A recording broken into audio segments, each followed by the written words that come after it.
Hei, pārdošanā šāds auto BMW 118 2.0 benzīns,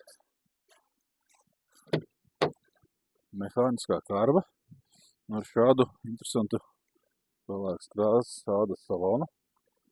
Tas ļoti patīk, ļoti interesants. Stūrīte. Salons ir pelēkā krāsā. Nobraukums mums ir 285 000.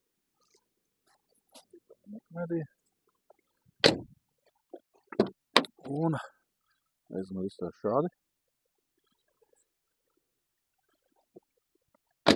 Smukā pelēkā krāsā. Un, var redzēt, diezgan liels arī bagāžnieks.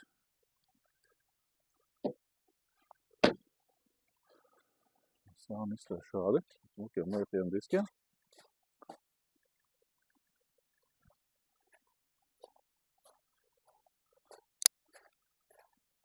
Šāds izstāst šis auto.